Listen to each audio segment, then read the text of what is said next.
So hello everyone. सो बहुत सारे लोग का ये रिक्वेस्टेड वीडियो था कि भैया जोसा काउंसलिंग का प्रोसेस क्या है। ठीक है, इसके ऊपर डिटेल में वीडियो बनाइए कि जोसा काउंसलिंग जो 2025 होने वाला है उसका कंप्लीट प्रोसेस क्या है, कैसे step by step counselling process होता है, सब कुछ डिटेल में इस वीडियो में बताएंगे।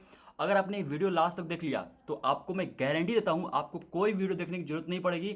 स्टेप बाय स्टेप सारी चीज़ें, छोटी छोटी मिस्टेक कैसे लोग करते हैं ताकि उनका सीट कैंसिल हो जाता है। ओके, तो वो सारा कुछ मैं बताऊंगा डिटेल में, लास्ट तक जरूर देखिएगा। ओके, और चैनल पे तो सब्सक्राइब जरूर करना। टाइम में काउंसलिंग से रिलेटेड सारे वीडियो आपको अप टू डेट मिलेगा। ओके, और जो लोग भी अभी तक काउंसलिंग सपोर्ट जो लॉन्च हो चुका है वो अगर अभी तक नहीं ज्वाइन किए हैं, नीचे डिस्क्रिप्शन में मैंने लिंक शेयर कर दिया है, जाकर जल्दी से ज्वाइन कर लीजिए। लिमिटेड सीट है, नहीं तो बाद में इसका प्राइस इंक्रीज हो जाएगा, फिर आपको दिक्कत होगा। ठीक है, आपको उसमें आपके रैंक पे बेस्ट कॉलेज दिलाने की मेरी गारंटी है। कैसे ज्वाइन करना है आपको बताते हैं, क्या क्या फीचर्स मिलेगा वो भी। तो जैसे ही आप नीचे डिस्क्रिप्शन में जो मैंने लिंक दिया है आप क्लिक करोगे तो आपको कुछ ऐसा इंटरफेस दिखेगा। ओके, आप इस वीडियो को ध्यान से जरूर सुन लीजिएगा क्योंकि इसमें मैंने एक्सप्लेन किया है कैसे आपकी काउंसलिंग में कर रहा हूँ। ओके, डिटेल में स्टेप बाय स्टेप सारा कुछ। तो इसमें स्टेप बाय स्टेप क्या क्या प्रोसेस आपको होगा, मैं क्या क्या आपको हेल्प करूंगा, ज्वाइन कर लोगे ये आपकी काउंसलिंग सपोर्ट। तो इसमें आपको पर्सनलाइज चॉइस फिलिंग पीडीएफ मिलेगा। इसका मतलब क्या होता है कि आपके रैंक के अकॉर्डिंग, आपके होम स्टेट के अकॉर्डिंग, आपके कैटेगरी के अकॉर्डिंग चॉइस फिलिंग पीडीएफ मिलेगा। ठीक है, ऐसा ना हो कि जनरल की तरह 400-500 कॉलेज वाले चॉइस फिलिंग, नहीं, ऐसा नहीं करना है। ऐसे कभी फिल नहीं करना, आपके रैंक के अकॉर्डिंग ही फिल करना है। ठीक है, होम स्टेट और कैटेगरी के अकॉर्डिंग ही फिल करना है, अदरवाइज आपको बढ़िया कॉलेज नहीं मिलेगा कभी भी। ओके, और ये कौन बना के दे रहा होगा, मैं खुद आपको बना के दूंगा। ठीक है, इस बात की श्योरिटी है। डेली गूगल मीट्स होंगे जिसमें आपको प्रॉपर डाउट सॉल्व किए जाएंगे। ओके, अनलिमिटेड कॉल सपोर्ट मिलेगा। बाकी की तरह ऐसा नहीं हो कि यार केवल 10 मिनट 20 मिनट का आधे घंटे कॉल सपोर्ट मिला उसके बाद कभी कॉल पे बात ही नहीं हुआ। ठीक है, अब इसमें डॉक्यूमेंटेशन हेल्प कंप्लीट मिलेगा। इसका मतलब कि आपके जो भी डॉक्यूमेंट चाहिए, आपको डॉक्यूमेंट मैं देख के सारा कुछ बता रहा हूँ कि आपके डॉक्यूमेंट सही है कि नहीं सही है, कौन से डॉक्यूमेंट आपके फॉर्मेट में नहीं है, तो ताकि आपको पहले से पता चल पाए, ताकि बाद में आपका सीट कैंसिल ना हो पाए। ओके, डॉक्यूमेंट की वजह से। ओके, अब इसमें फिजिकल रिपोर्टिंग का पूरा गाइडेंस मिल और यहाँ पे कंप्लीट हेल्प मिलेगा काउंसलिंग रजिस्ट्रेशन से लेके आपके कॉलेज एडमिशन। तो जो लोग भी ज्वाइन करना चाहते हैं जल्दी ज्वाइन कर लीजिए। नीचे डिस्क्रिप्शन में मैंने लिंक शेयर कर दी, वहां ज्वाइन करके अभी प्राइस 899 है, बाद में 999 हो जाएगा, फिर इसका और प्राइस इंक्रीज हो जाएगा। लिमिटेड सीट है और लिमिटेड ऑफर है। ठीक है, ये सारा कुछ डिटेल फिल करके आप पेमेंट करके आप ज्वाइन कर सकते हो। उसके बाद थोड़ी देर में आपको कॉल आ जाएगा। बात करते हैं कि जोसा काउंसलिंग कंप्लीट प्रोसेस क्या है। Okay, one by one step by step देखते हैं।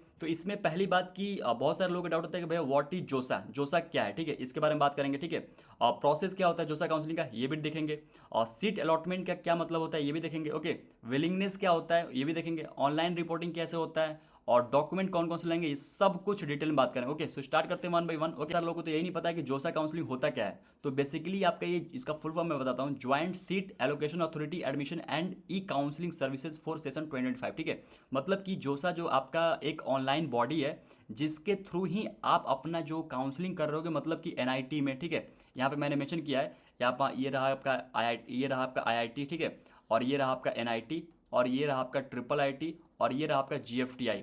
ठीक है, ये कंफ्यूज मत होइएगा कि यहाँ पे ट्रिपल आईटी लिखा है, ये वैसे ये ट्रिपल आईटी नया रायपुर का लोगो है। ठीक है, तो आपको एनआईटी में एडमिशन चाहिए, ठीक है, या फिर आईआईटी में एडमिशन चाहिए, या फिर ट्रिपल आईटी में एडमिशन चाहिए, या फिर जीएफटीआई में एडमिशन चाहिए। ठीक है, तो इस सारे में एडमिशन केवल और केवल आपके जोसा काउंसलिंग से होता है। ठीक है, बाद में आपका सीएसबी काउंसलिंग भी होता है, जिसमें बात करो तो इसमें आपको केवल और केवल एनआईटी प्लस सिस्टम ही पार्टिसिपेट करते हैं, मतलब जो जोसा में सीट वैकेंट होता है उसके लिए काउंसलिंग होता है। ठीक है, तो ये बात करेंगे। अब बात करें जोसा काउंसलिंग में आपके कौन सा रैंक यूज होता है। ठीक है, तो रैंक इसमें जो कैटेगरी रैंक होता है जोसा काउंसलिंग में वो कैटेगरी रैंक यूज होता है। मतलब कि अगर आप जनरल हो तो ऑफकोर्स आपका सीआर रैंक यूज होगा, लेकिन अगर आप मान लेते हैं ईडब्ल्यूएस हो, ओबीसी से हो, तो आपका कैटेगरी रैंक यूज होगा जोसा काउंसलिंग में। ठीक है, और सीसा में सीआर रैंक यूज होता है। ओके, अब बात करते हैं कि through JoSAA only you are able to get in admission into IIT, NIT, triple IIT और जीएफटीआई। समझ में आ गया।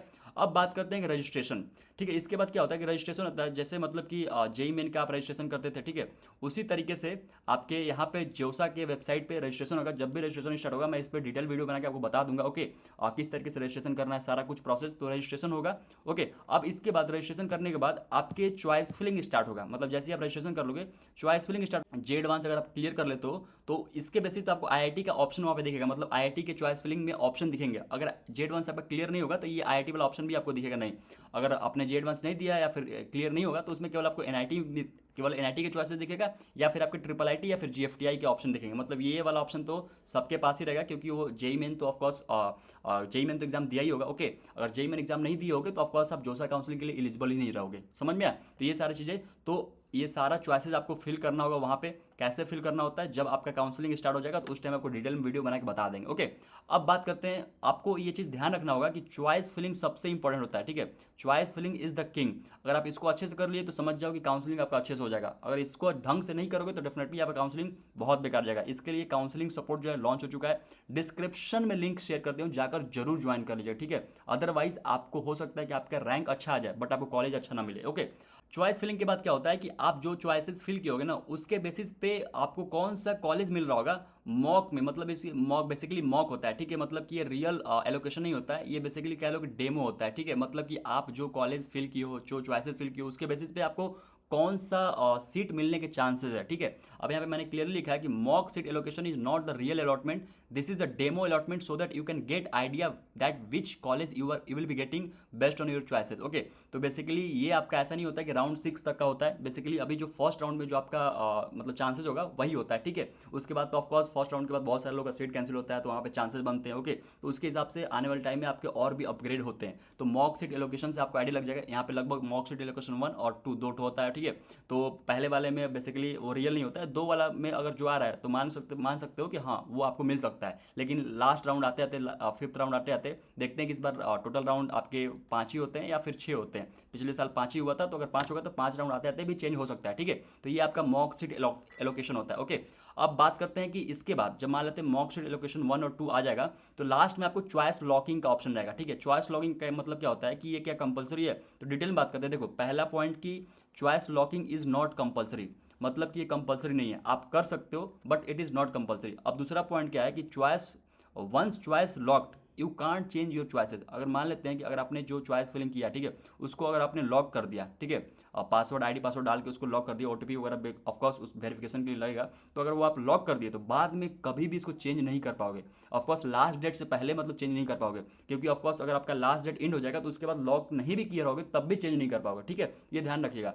तीसरा इंपॉर्टेंट पॉइंट क्या है, चॉइसेस लॉक नहीं करोगे तो ये ऑटोमेटिकली लास्ट में जब इसका चॉइस फिलिंग का लास्ट डेट जब आएगा उसके बाद ऑटोमेटिकली लॉक हो जाता है। ठीक है, तो मैं सजेस्ट करूंगा कि आप लॉक मत करो, उसको वैसे ही छोड़ दो सेव करके, ताकि वो बाद में अपने आप लॉक हो जाए। ठीक है, ये कह लो कि एक सेफ ऑप्शन होता है। मान लो चॉइसेस आपने लॉक कर दिए, बाद में आपका दिमाग थोड़ा सा बदल गया कि यार नहीं नहीं कुछ चेंजेस करते हैं, ठीक है, तो आपके पास कोई स्कोप या फिर कोई पॉसिबिलिटी नहीं रहेगा। ये बात ध्यान रखिएगा। तो ये चॉइस लॉगिंग का एक इंपॉर्टेंट स्टेप होता है। इसके बाद क्या होता है कि अब राउंड 1 स्टार्ट होता है, मतलब कि जब सारा कुछ आपके चॉइसेस लॉक हो गया, ठीक है, रजिस्ट्रेशन और चॉइस फिलिंग का जो डेट है वो आपका एंड हो गया। ठीक है, इसके बाद राउंड 1 का रिजल्ट आता है। ठीक है, अब राउंड 1 के रिजल्ट में इसके बाद क्या क्या प्रोसेस होता है वो भी आपको एक्सप्लेन करते हैं। इसके बाद क्या होता है कि जो प्रोसेस होता है राउंड 1 रिजल्ट के बाद, देखो पहला केस क्या होता है कि आपको मान लेते हैं सीट अलॉट हो गया। ठीक है, तो सीट अलॉट हो गया तो इसके बाद आपको ऑनलाइन रिपोर्टिंग करना है। ओके, ऑनलाइन रिपोर्टिंग करना है, कैसे करना है उसका प्रोसेस बताएंगे।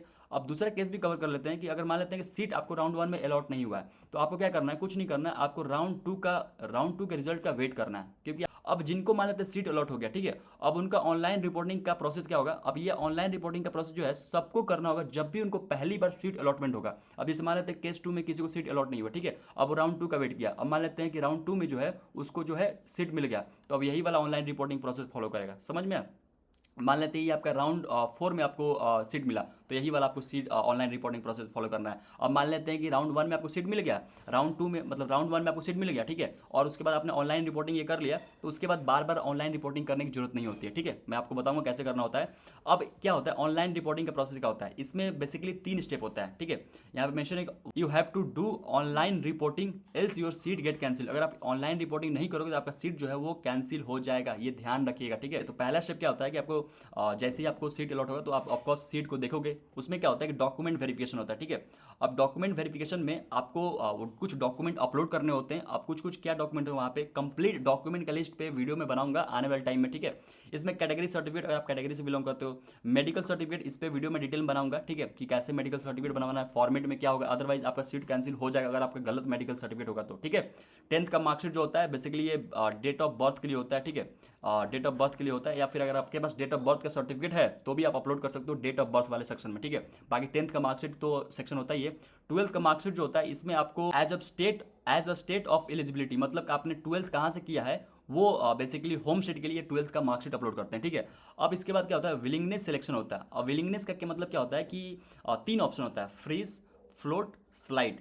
अब इस तीनों का मतलब क्या है आगे मैं एक्सप्लेन करूंगा डिटेल में, ठीक है। और फिर जैसे मान लेते हैं विलिंगनेस में से कोई एक ऑप्शन आपने सेलेक्ट कर लिया, उसके बाद ऑनलाइन पेमेंट करना होता है। पेमेंट बहुत जरूरी है। अगर आप ये दोनों ऑप्शन कर लिए, मान लेते हैं डॉक्यूमेंट अपलोड कर दिया और विलिंगनेस सेलेक्ट कर लिया बट पेमेंट ही नहीं किया, तो आपका ऑनलाइन रिपोर्टिंग कंप्लीट माना ही नहीं जाएगा, ठीक है। तो ये ध्यान रखिएगा, आपको वेरिफिकेशन तभी स्टार्ट होगा once you complete the payment, मतलब लास्ट वाला पेमेंट स्टेप कर लोगे तभी। और आपको ये भी मैं बता दूं कि जैसे आप एक स्टेप करोगे तभी दूसरा स्टेप कर पाओगे, दूसरा स्टेप करोगे तभी तीसरा स्टेप होगा, समझ में आया। तो ये चीज़ होता है। अब बात करते हैं हम लोग कि विलिंगनेस क्या होता है। विलिंगनेस 3 तरीके का होगा।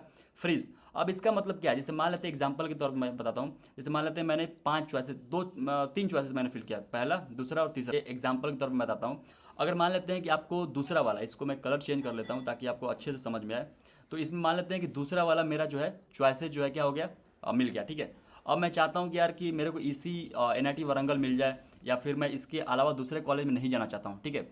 अगर आप इस सीट से संतुष्ट हो और बाद में जो काउंसलिंग मतलब बाद वाला राउंड जो है राउंड 2 राउंड 3 होने वाला है आने वाले राउंड में, उसमें पार्टिसिपेट नहीं करना चाहते हो तो आप फ्रीज ऑप्शन सेलेक्ट करोगे, ठीक है। यहाँ पे लिखा है freeze means you are going to accept your seat and for the upcoming round you will be not eligible and out for the rest of round. मतलब कि मान लेते हैं राउंड 1 में आपको ये कॉलेज मिल गया, ठीक है। और इसके बाद अगर आपने फ्रीज ऑप्शन सेलेक्ट कर लिया तो राउंड 2 में, राउंड 3 में, राउंड 4 में, राउंड 5 में आपका अलॉटमेंट नहीं होगा, ठीक है। बट हाँ, आपका सीट जो है रिजर्व हो गया। ओके, ये बात समझ में आ गया। अब फ्रीज का मतलब हो गया। अब फ्लोट का मतलब क्या होता है, देखो फ्लोट का मतलब बहुत इंपॉर्टेंट है, ये बहुत ज़्यादा इंपॉर्टेंट है, ठीक है। इसका मतलब क्या है, जैसे मान लेते हैं कि मैंने जो चॉइसेस है, एक चॉइसेस वाला इसमें भी CSC भरा और इसमें मान लेते हैं EC भरा, ठीक है। और चौथे में मैंने मान लेते हैं फिल किया है NIT इलाहाबाद का, मान लेते हैं इलेक्ट्रिकल, ठीक है। ये मैंने 4 फिल किया। अब इसे मान लेते हैं कि फ्लोट में अगर मान लेते हैं कि आपको चॉइसेस मिल गया NIT इलाहाबाद का इलेक्ट्रिकल, ठीक है। तो फ्लोट का मतलब क्या होता है कि आपको जो सीट मिला है ना, आप इसको एक्सेप्ट कर रहे हो और आने वाले राउंड में, जैसे मान लेते हैं कि राउंड 1 में आपको मिला, ठीक है। आने वाले राउंड मतलब कि 2 राउंड, दूसरा राउंड, तीसरा राउंड, चौथा राउंड और 5वां राउंड। इसका मतलब होता है कि राउंड 1 में जो आपको सीट मिला है, आप फ्लोट आपने सेलेक्ट कर लिया, तो इसका मतलब ये है कि आपने जो सीट मिला है उसको आप एक्सेप्ट करते हो और आने वाले राउंड में राउंड 2, राउंड 3, राउंड 4 में पार्टिसिपेट करोगे, ठीक है। आपका ये सीट रिजर्व रहेगा और आने वाले राउंड में आपका अलॉटमेंट होगा। अगर मान लेते ये अपग्रेड हो गया, अगर यहाँ चला गया तो फिर ये वाला सीट कैंसिल हो जाएगा और फिर आपको ये वाला मिल जाएगा, अगर अलॉटमेंट होता है तो। अदरवाइज नहीं होगा, नेक्स्ट कोई नया सीट नहीं मिलता है तो आपके ये वाला सीट रहेगा हमेशा, समझ में आया। तो इसमें क्या लिखा है, float means you accept the allotted seat and want to participate in further upcoming round for the upgradation।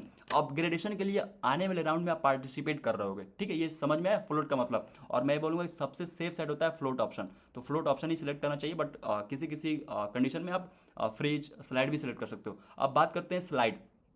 Slide का मतलब क्या होता है, अब इसमें मैं फिर से एग्जांपल देता हूँ। जैसे मान लो EC सेलेक्ट किया, ठीक है। ये 3 मैंने चॉइसेस भरे, बाकी और चॉइसेस तो फिल होगा, मैं एग्जांपल बता रहा हूँ। स्लाइड का मतलब जैसे मान लेते हैं कि NIT त्रिची EC मिल गया मेरे को, ठीक है। स्लाइड का मतलब होता है कि आपको जैसे मान लेते हैं राउंड 1 में कॉलेज मिला, ये वाला राउंड 1 में मिल गया, ठीक है। अब स्लाइड का मतलब होता है कि जो आपको सीट मिला है ना, ये आप इसको एक्सेप्ट करते हो और आने वाले राउंड 2 में, राउंड 3 में और राउंड 4 में और राउंड 5 में पार्टिसिपेट करोगे अपग्रेडेशन के लिए। लेकिन जो आपका अपग्रेडेशन होगा ना, अब NIT त्रिची मिला है ना, तो NIT त्रिची में ही आपका अपग्रेडेशन होगा। मतलब कि मान लेते हैं NIT वारंगल आपको मिल भी रहा होगा तो ये आपका अलॉटमेंट नहीं होगा, अब सीधे अलॉटमेंट होगा तो आपको NIT त्रिची के CSC में होगा। स्लाइड का मतलब ये होता है कि जो भी कॉलेज मिल गया उसी कॉलेज में ब्रांच अपग्रेड होगा, कॉलेज अपग्रेड नहीं होगा, ये बात ध्यान रखिएगा, ठीक है। तो मान लेते हैं बहुत सारे लोग ऊपर में कुछ खराब कॉलेज फिल कर दिए हैं, अब चाहते हैं कि नहीं भाई मेरे को यही कॉलेज चाहिए, तो आप स्लाइड कर सकते हो। यहाँ पे क्या है, slide means you accept the allotted seat and participate for the upcoming round but you will be allotted seat in the same college. Same college में ही सीट का अपग्रेडेशन होगा, ये बात समझ में आया। ये हुआ आपका फ्रीज, आपका फ्लोट और आपका स्लाइड। पूरा अच्छे से मैंने एक्सप्लेन कर दिया, इससे ज़्यादा डिटेल में आपको कहीं भी नहीं मिलेगा, ठीक है। अब बात करते हैं हम लोग, अब यहाँ से आपका काउंसलिंग जो है आपका समाप्त होता है, ठीक है। मतलब जैसे मान लेते हैं राउंड 1 में आपको कोई सीट मिल गया और फिर उसके बाद आप राउंड 4, राउंड 5 जैसे, अब जैसे इसके बाद क्या होता है, इसके बाद क्या होता है, जैसे मान लेते हैं कि आपके राउंड 1 में सीट मिला, ठीक है। और आपने कोई विलिंगनेस सबमिट कर दिया, जैसे मान लेते हैं कि फ्लोट कर दिया, ठीक है।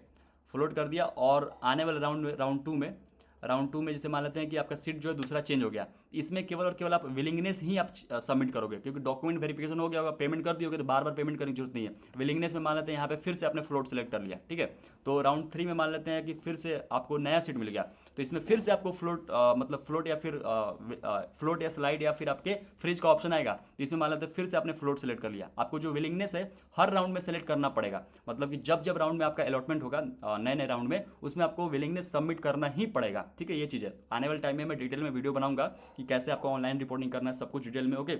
उससे पहले आप काउंसलिंग सपोर्ट ज्वाइन कर लीजिएगा, डिस्क्रिप्शन में मैंने लिंक शेयर कर दिया, ताकि आपको अच्छे से काउंसलिंग हो और कोई भी दिक्कत ना हो, ओके। आई होप आपको अच्छे से समझ में आ गया हो जोसा काउंसलिंग का कंप्लीट प्रोसेस।